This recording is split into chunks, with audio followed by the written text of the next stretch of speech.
All right, the course for you is all on Blackboard. All right, so all of your course materials will be presented here. If you go to the course information button, you will find the syllabus, which we'll go over in a minute.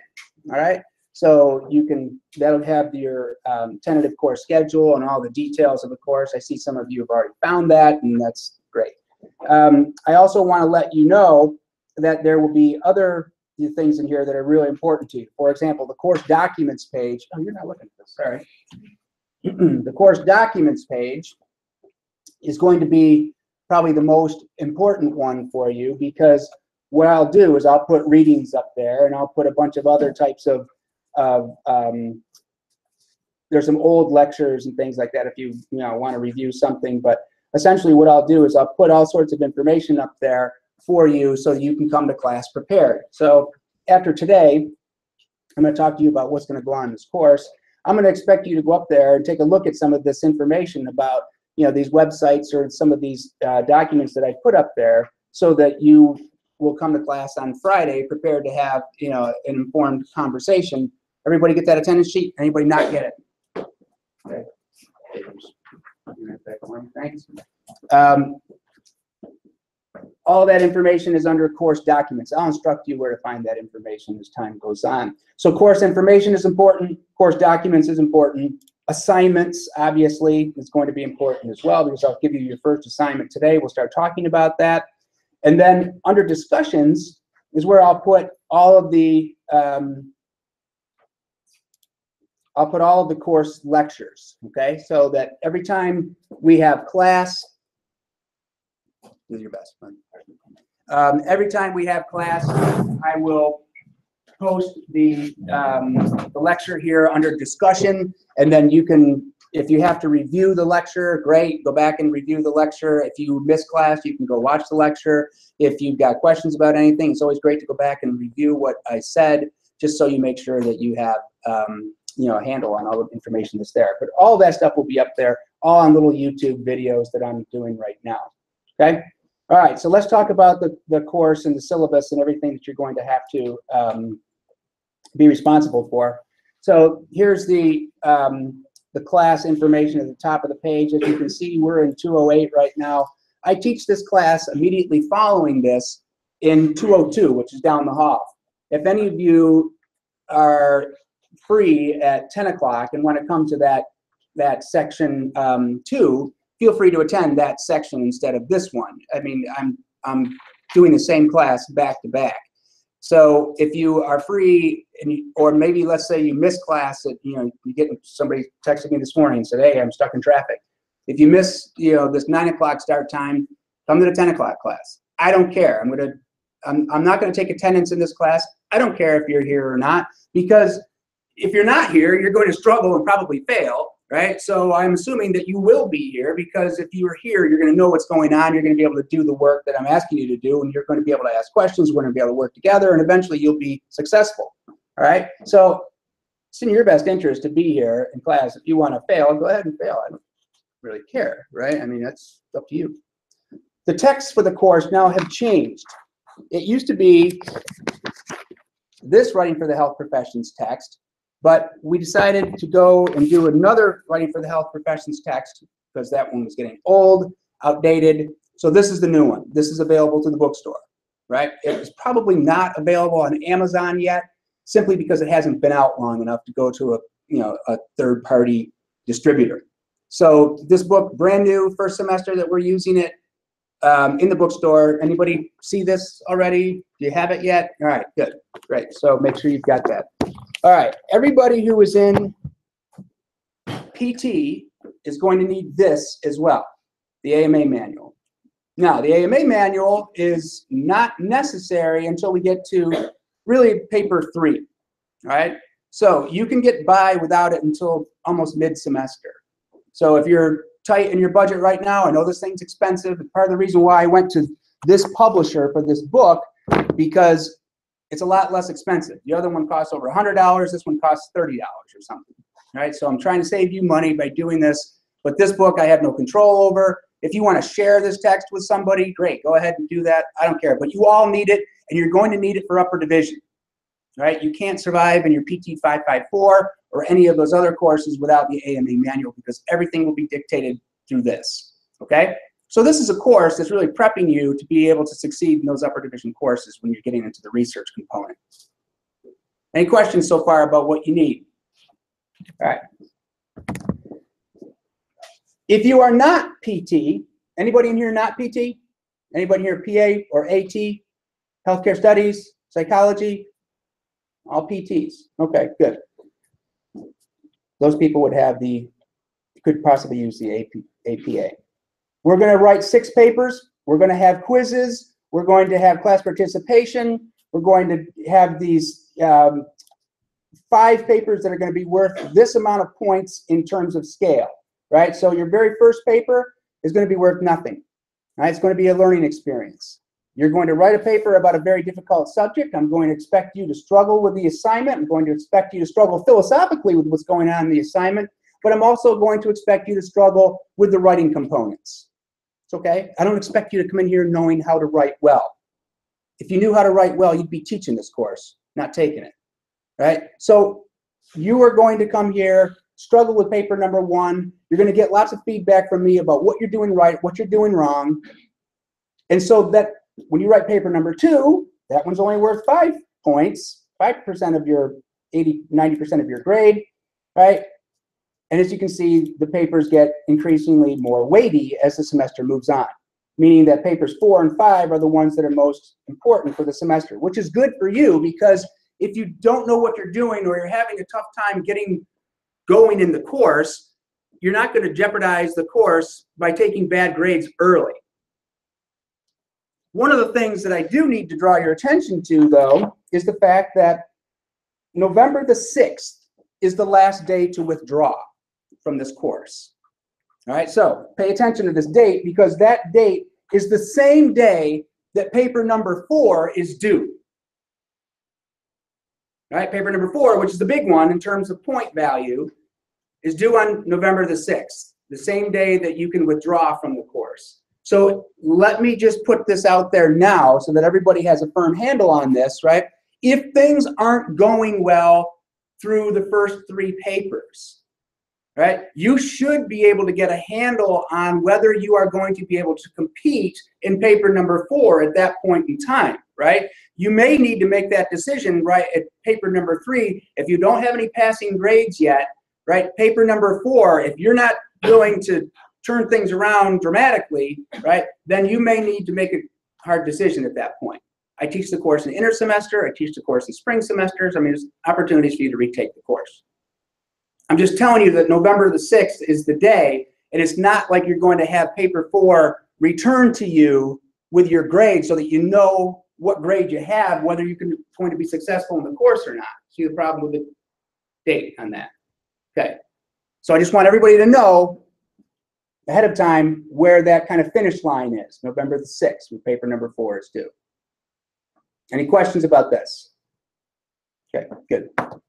All right, there's a bunch of other course procedures in here about test taking and all this other stuff. I'm going to give you a bunch of quizzes this semester. I haven't done this before. I tried it out last time, and I had a ball with this.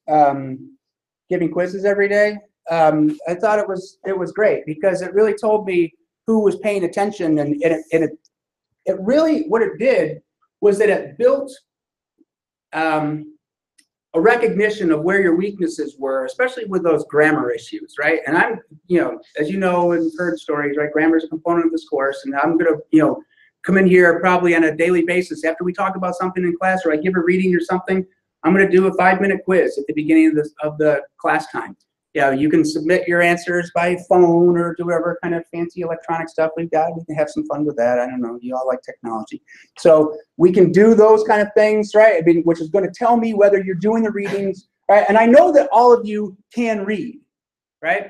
But I don't know that all of you can understand what you read. And especially when it comes to these grammatical issues, right? When we talk about all these things, I know it kind of goes through your head sometimes like, like a bee in a jar.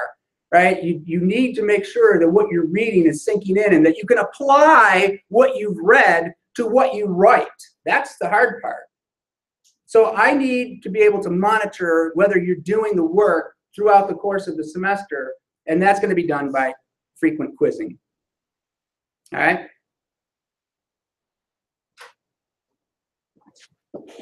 If you are going to receive credit for those, you need to be here, right? So I'm not going to chase you down. I'm not going to provide people with opportunities to retake the quizzes. If you're here, you take the quiz. If you're not here, well, that's your tough luck. Then you're just got fewer quizzes than your average, right? If you're struggling with that kind of stuff. Make sure that when you do come to class, you bring the appropriate texts and assignments. And as I've written here in big, bold letters, no late work will be accepted. All papers are due on the date that I tell you that they're due, or they're an F, right? Any questions about that? Papers are due on a day that I put on the syllabus. I may change that date, right? But you have opportunities to submit that paper. So let's say that you're going to be, late for class on the day that the paper's due. Just send me that paper via email. Right? Hey, I'm going to be late to class today. Here's my paper. Just want to make sure you have it. Right? The reason why we're doing this is a professional issue. We found that over time that if people, if you have lax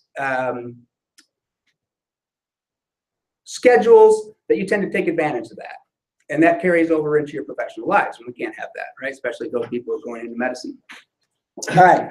There are extraordinary or legitimate circumstances that may force you to miss class or some, but that's, what those things are, right? If you've been hit by a car, right? If you're stranded in an airport in a snowstorm or something like that, those are legitimate reasons, right? Not that you have to take your sister to the airport or some other kind of frivolous activity that, on your personal time.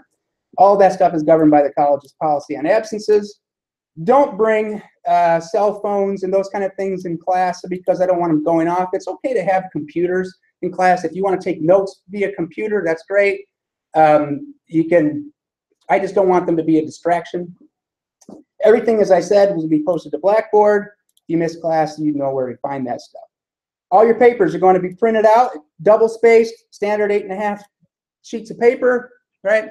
1-inch margins, those kind of things, right? Just standard. Just make sure your name, I'll put this up on somewhere so you can see it. Make sure in the upper left-hand corner you have your name, the paper assignment,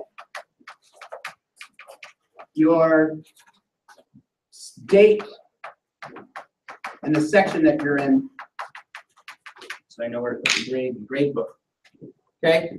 Make sure your paper's page numbered. Make sure your name is on your paper and on each page. So, create a heading or a header of your paper, right?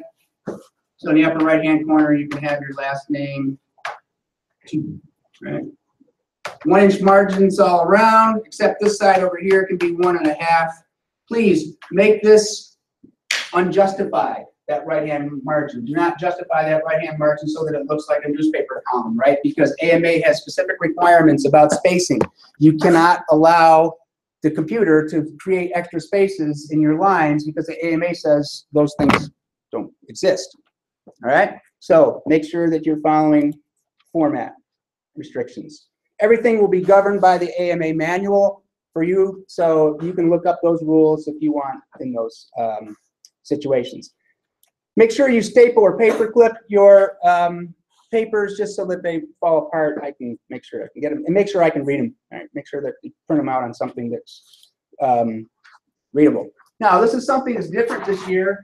That in the past we've used a plagiarism device called Turnitin.com. Right? Turnitin.com was a separate device that we had to go and create an account for, and Damon paid for that. That still exists if you want to use it. It's free to you because you're a Damon student, but it'll only be free up until December. Right? So what we're going to do instead is we're going to go to SafeAssign, right? Which is something under Blackboard. It's the same type of anti-plagiarism website. What it is, it's the silver bullet, right? I mean, it's the kind of thing that if you take someone else's paper, or if you are using sources, to write your papers and you're too close to the original source, this gives me the originality report, right? It sends me back. It's the greatest thing since sliced bread for a professor, right? Because it used to be, I used to have to recognize that someone was using language that was above their capabilities. Then I would have to go do Google searches on those words and try to, sift through the thousands of documents that come up in those searches, trying to figure out if you use that language inappropriately or not, right? This does it for me. Right? And you are going to submit your papers to SafeAssign so you can actually read the originality reports before you submit them, right? Which was to your advantage. If you find out that you're too closely tied to a source and it's telling me telling you that you're too closely tied to the source, well, go edit the paper, right? So you don't get accused of plagiarism. Because as you know, right, plagiarism and other forms of academic dishonesty are punishable not only administratively through this institution, but by law. We'll have those conversations as well, right, about what you can and can't do. So just make sure that you start looking, when you start to, you'll find it underneath assignments, right? If you submit an assignment, you'll find the Safe Assign link under those assignments. Any questions so far about course procedures? Okay. Keep a copy of everything, by the way. Here's the schedule. It's what you need to know. It's going to happen on every day. I'm going to expect you tonight to take a look at pages 3 through 30 in the textbook, right? Chapters 1 and 2. Just scan through this material because we'll talk about it briefly in class. But what I expect you to have ready for Friday's class, is pages 40 through 48, where we're going to be talking about the 4 major errors. So that information is going to be important. But we're also going to be having conversations about some of those readings that I put up on the Blackboard website. So for the purpose of, let's go back to course documents. For Friday's class, I would like you to have read these 3 documents at least. All right? So under assignment number 1 lecture, I want you to read the article on intercessory prayer, the Cochrane Intercessory Prayer Abstract, and the Evidence-Based Medicine is Wrong paper. Right?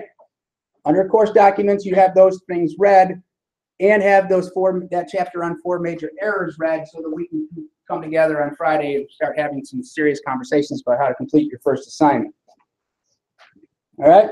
So you're going to find out that there's a bunch of different things that you're going to be held responsible for, and I just want you to, thanks for doing this, I want you to see essentially what you're going to be held responsible for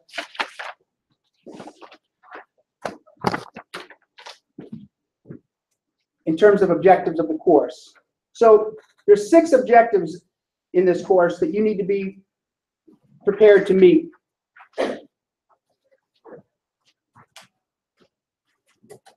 The first of those objectives is the unification of the paper. What I mean by unification of the paper is that you need to be able to have a thesis statement in your paper, somewhere written in your first paragraph. You need to tell me what it is that you are arguing. We're going to read an article by Herbert Benson. It was an article about Herbert Benson and about his use of intercessory prayer as a treatment technique for cardiac care patients. All right?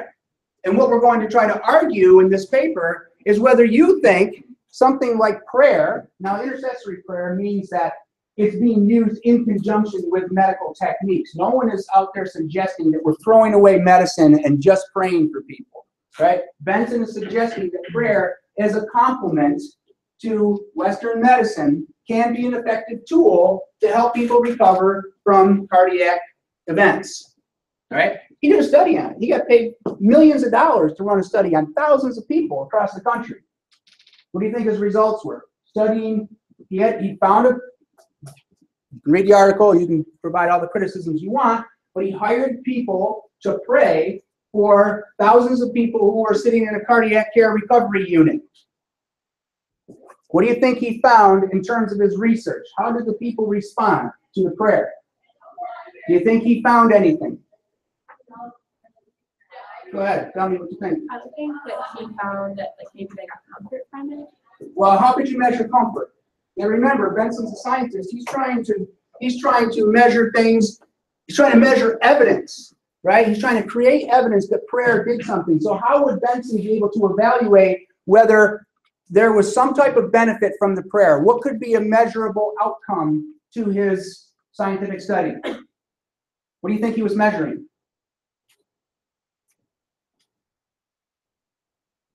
Yeah. Could it be like recovery time? Yeah, maybe. Recovery time. But how many things could influence recovery time? Could it be your genetics? Could you just be genetically prepared to recover faster than someone else? Could your response to surgery be a factor in that? How would we know that prayer was the outcome? The cause of the outcome. How would we know that? Could we possibly know that prayer was the thing that caused people to get better? No, you can't. So do you know what Benson's conclusions were? They were inconclusive. Right? He found that he couldn't make an association. Now, there's a lot of people out there who think like you do, but said, oh, well, maybe there's some comfort to be gained from that. So, does comfort translate as a medical treatment? Well, in terms of palliative care, sure, right? When someone's dying and stuff, we just keep giving them morphine and we give them all sorts of counsel, right? I don't know where it's there. I'm just falling. There's one right there. There you go. Oh, perfect, thank you. But in terms of cardiac care, do you think that's a reasonable treatment technique? You're scowling. No, you don't think it's a reasonable thing to do. You don't think Benson or any other healthcare provider should get paid to do this, right? Why not? If it provides some comfort, let's take it to a different level. Let's take it to something that's relative to you physical therapists, right? Okay, so let's say I have osteoarthritis of the knee. Okay, you know what osteoarthritis looks like, right? You're doing a radiograph on this, right? You got your joint capsule right in here, and with osteoarthritis, that you have those cartilaginous substances that are on top. You've got all this viscosity in here with all those types of fluids and things roaming around in that knee joint, right? Well, if I have osteoarthritis of the knee, right, what I have is a wearing away of these cartilaginous substances. So eventually, I have bone-on-bone contact. So my joint space, which is supposed to be normal at this amount, is now not normal. Bone-on-bone contact. What are some treatment options for osteoarthritis? What do you guys do as physical therapists for us? You've been out there in the field, you've observed people, you've seen osteoarthritis patients you treat. What do you do for them? Aquatherapy. Yeah, have them float around the pool. Woo! What's that going to do to increase that joint space? Does aquatherapy increase joint space? Does it regenerate cartilage? Oh, wait a minute. Wouldn't that be the treatment for osteoarthritis? Isn't the problem that we don't have joint space narrowing anymore? Don't we want to fix this? So how is aquatherapy supposed to be a treatment? It's providing relief from the pain. Comfort. Wait a minute. You were over there saying that comfort wasn't a part of medical treatment. If you're going to hold the treatment to a standard, you better hold every treatment to the standard. That's why we're going to set standards in this class, right? We're going to start looking at treatment options, and we're going to figure out what needs to happen if we have a person with a condition. Because if we don't have an objective in our treatments, then how do we know that we're successful? It's the same thing we asked about Benson's study. How did Benson evaluate those patients who came out of that cardiac care unit? How did he determine? We don't even really know whether they recovered faster, whether they lived longer. And how would we know that prayer was the cause of those things that happened? We probably wouldn't.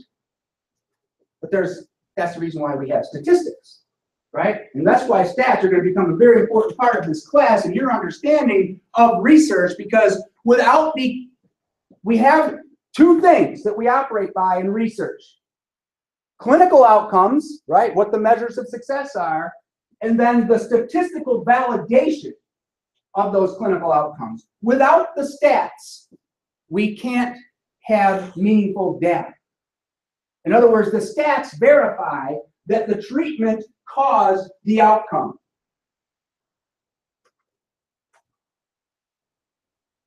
Those are the two important things. Benson couldn't provide these stats because he can't control the variables. Right? A lot of people throw their hands up and say, oh, Benson's wasting money. Yeah, he might be wasting money. I could have told him before he started the study that his results were going to be inconclusive. And you know what actually happened in the study? More people who received prayer died. Is that shocking to you? It shouldn't be. Because we have no idea why those people died. We have no statistical validation that prayer either did or did not help them live longer or die faster. So we need to be able to understand what research actually means, right? That's what this course is about. It's about getting you to be able to read the research and understand what kind of value it does have. Because there's a lot of people out there who put a lot of faith in research and say, oh, well, everything that we do has to be research-based. Well, if research can't give us answers, and you got to get comfortable with that little bit of language right there, right? Research doesn't give us answers. It shows us trends and tendencies.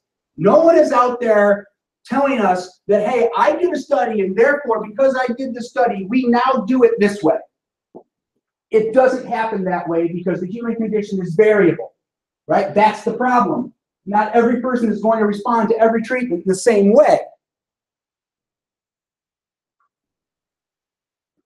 So when you're reading this research, you're going to find people out there like Sharon Begley, right? Another one of those articles I gave you, who's going to be making these proclamations that all medical research is wrong, right? And she goes on to this point of saying that, you know, most of the research studies that come out and are published are overturned at some point in time, or they're found to be inaccurate, or they're found to be variable. And she gets published in Newsweek. You know, no surprise there, right? Newsweek is about the lowest form of media outlet that you can get, right? It's written for like a 9th grade reading level, right? But she gets this published in Newsweek, trying to make a splash, right? Because there's a whole movement out there that's anti-medicine. People out there who want to accuse you of really not doing your jobs well, right? People who want to promote complementary and alternative practices, right? People who want to take business away from you in order to promote their own businesses. You guys are covered by insurance. A lot of those complementary and alternative practices aren't, right? My neighbor, I've seen him, right, walking down the street, got back problems. He's been to chiropractors, he's been to magnet therapy, he's been to, I don't know, hanging him by his feet. I don't know, you do all sorts of things for him, right? He's walking down the street one day with a big magnet on his back. I come up to him, I'm like, what is that on your back?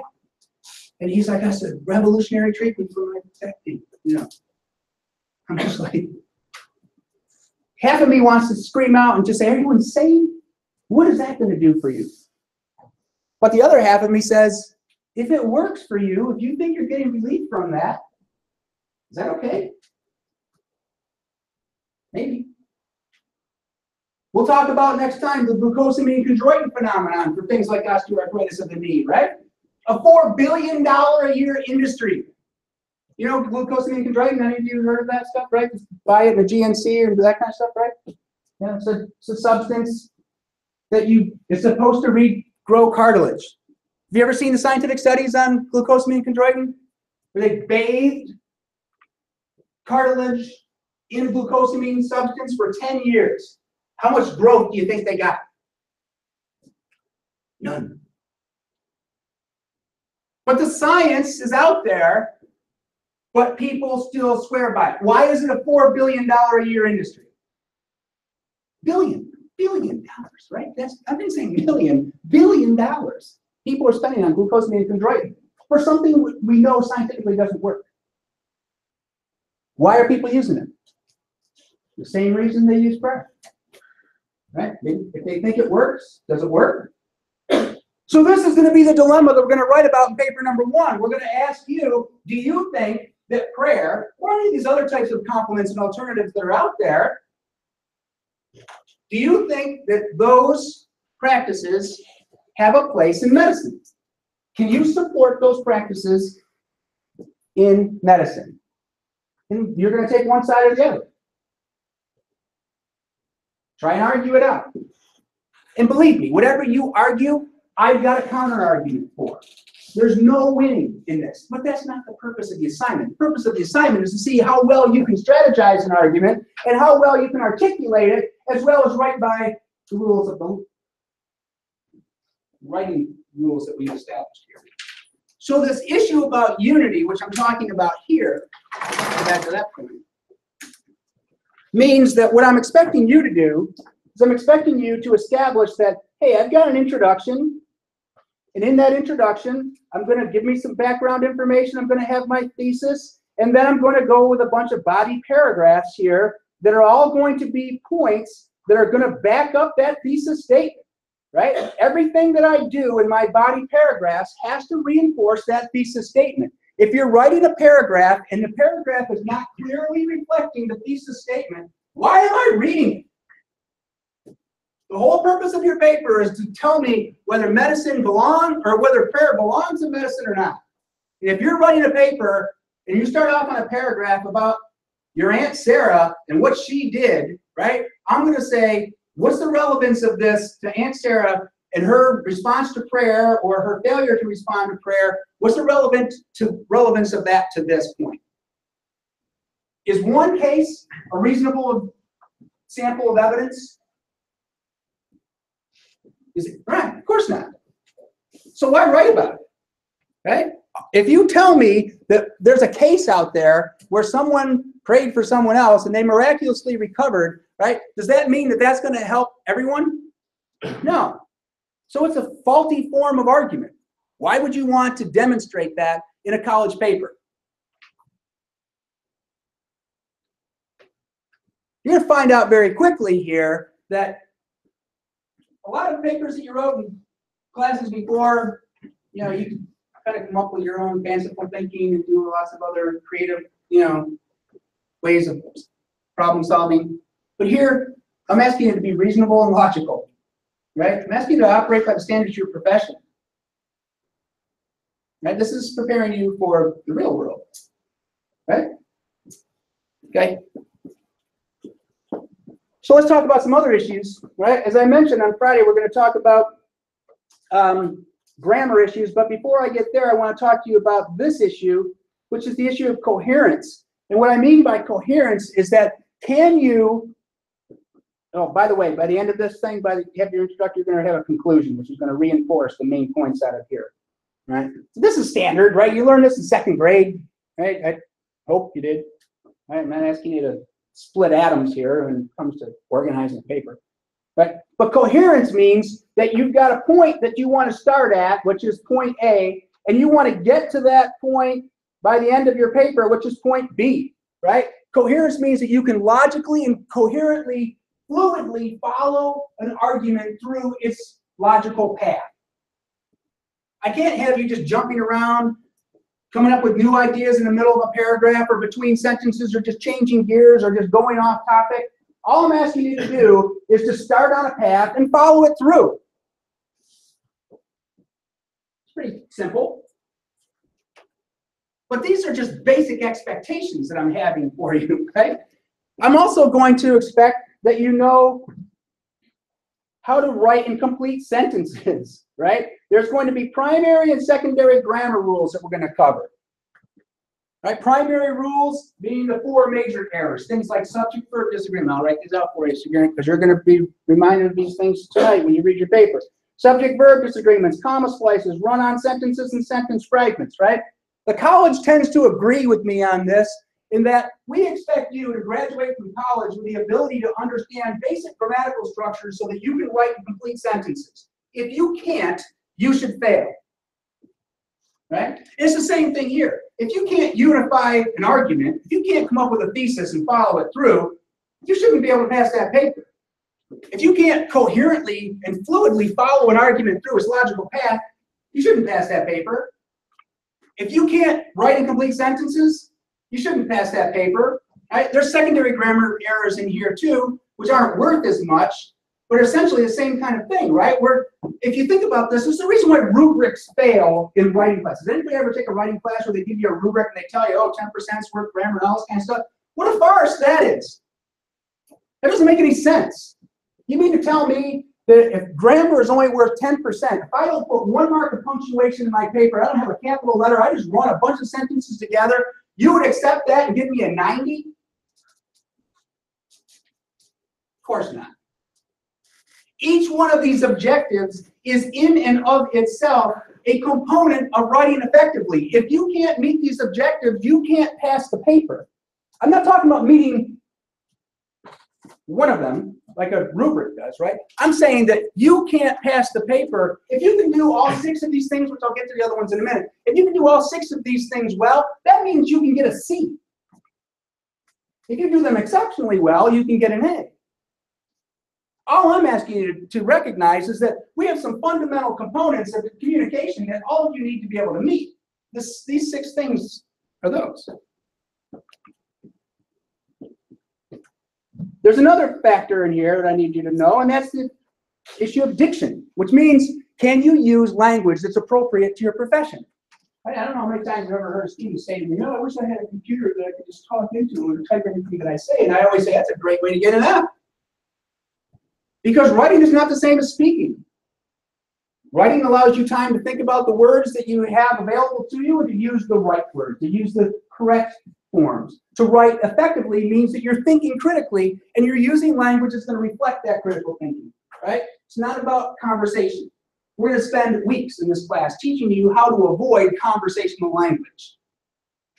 Because conversation is not an appropriate place for professional writing.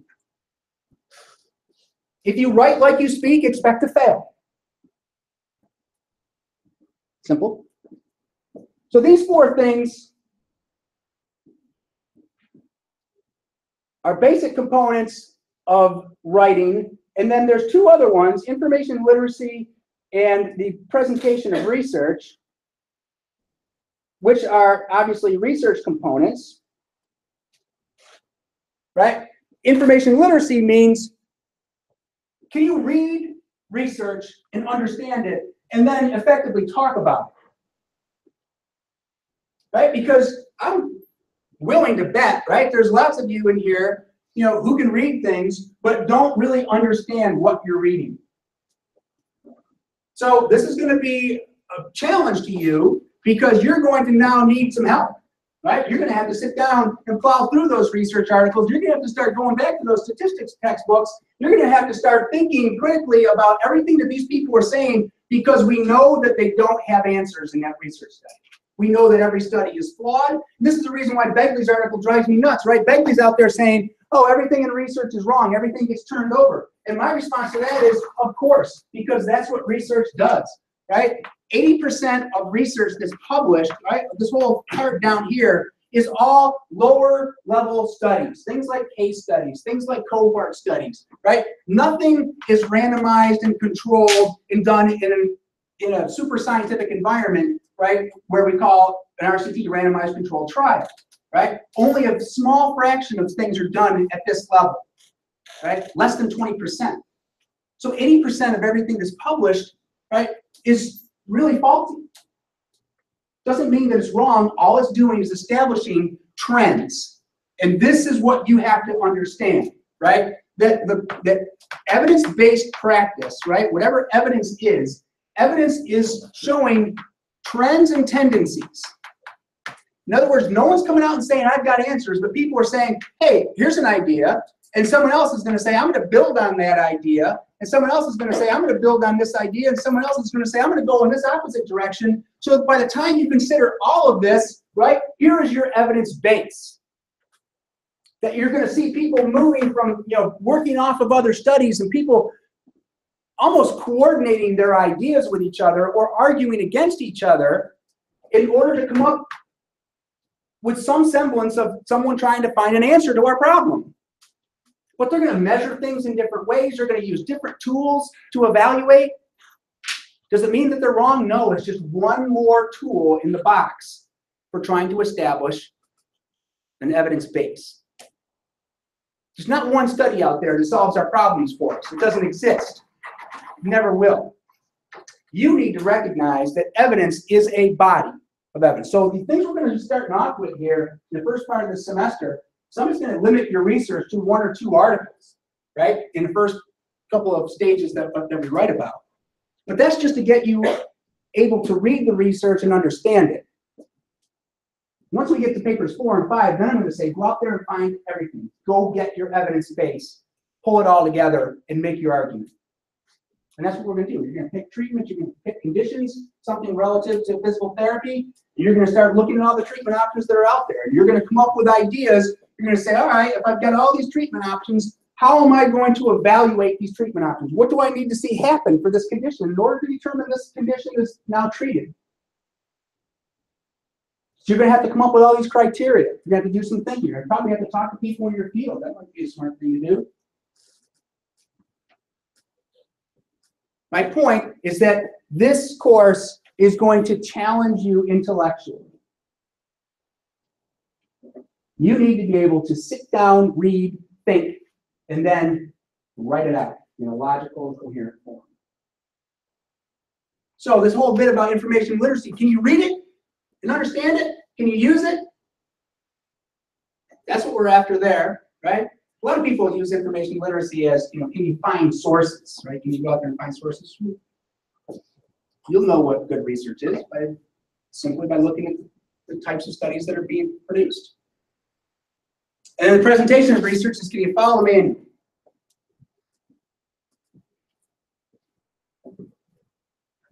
So those are the 6 objectives. If you can do those 6 things, you can pass.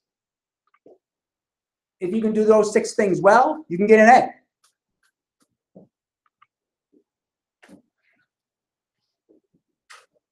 Any questions about what I'm expecting of you? These 6 objectives, that topic, we're really going to only be dealing with the first 4, right? But we are dealing with information literacy in a way with that Benson article, right? We're going to be, you need to make sure you do this. When you read something, you need to put yourself in the position of thinking to yourself, I know this article has faults and weaknesses. I know this article can be wrong. Therefore, what does this article do for me? That you need to be asking every time you pick up anything that you read in your field, because no one's got the answers. That's just the nature of research. What we're looking for are those things that can be verified, those things that can be statistically validated. With Benson's research, we got no stats. You got nothing that can verify that. Which puts that whole argument in the position of really relying on individual responses. So if your Aunt Sarah says that it works, is that evidence? I don't know. Not in my book. But if I get enough Aunt Sarahs in the world to say that it works, is it now evidence? Maybe. Trying to figure, now you got to understand, right? There are varying forms of evidence out there, right? There's quantitative information, right? There's stuff that you can measure, and then there's qualitative, right? Which is responses of emotion, feelings, and those kind of things, right? So there's a lot of, there's qualitative research, there's quantitative research. Which one is strongest? Obviously the quantitative, right? It's the reason why in the qualitative studies, when you start asking people how they feel about things, right? Pain, that's the greatest example, right? How do we measure pain in your field? Physical therapists, how do you measure pain? When you ask someone to Just scale from 1 to 10. yeah, you draw a little line, right? Or you got the human body there, and you have the stabby points or the clouds or whatever for dull pain and that kind of stuff. And you've got the scale down at the bottom for 1 through 10. Put your mark on the scale, right? Why are they doing that? Because they're trying to quantify something that is qualitative in nature. Does that seem like a reasonable way to measure pain? Does a 6 on a scale to you measure as a 6 on a scale to you? So why do we do that? What would be our reasoning for doing that? If we know the scales don't measure up consistently between people, that's right. Because we want to look at the group, right? We want to see if we get enough of you and enough of you, right, who are measuring pain in certain ways. If the groups are moving on the scale, well, now we've got some evidence, right? Because everybody as a group is starting to produce the similar results. So you can take those qualitative factors and quantitatively evaluate them. Is it airtight? No. Is it about the best thing we can do for measuring those qualitative factors? Yeah. So that's what we're dealing with, right? And when you, in physical therapy, man, pain's like 90% of what you do with your patients. All right.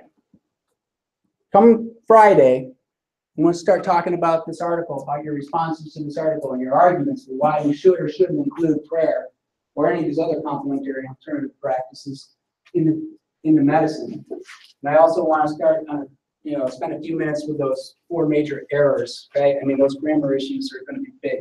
I'll just say this, right? In the first assignment, most people, with the major grammatical errors, the reason why we're spending time on this in the beginning part of the semester is that in order to hold you to kind of a quantitative value of these things, right, I'm going to make the major errors worth a letter grade, right? For every one of those major errors you create, it costs you a letter grade. If you commit 4, obviously you fail the paper, right? So it's important. You need to recognize that you can't participate in your profession if you can't write in complete sentences, right? I'm not coming up with this on my own, right? This is I see people who are administrators, physicians, friends of mine in the health profession send me documents almost on a weekly basis saying, can you believe this, right? Holding up samples of people's writing, and they know that it's bad because it's grammatically incorrect. And it's a way of filtering people out of the system, right? You, as a Damon graduate, can't be that, right? We can't have your papers coming across my desk. All right? So because my name's going to be attached to your transcript and resume, make sure you know what you're doing, okay? All right. On Friday, let's have a good conversation about this stuff. Thanks, folks.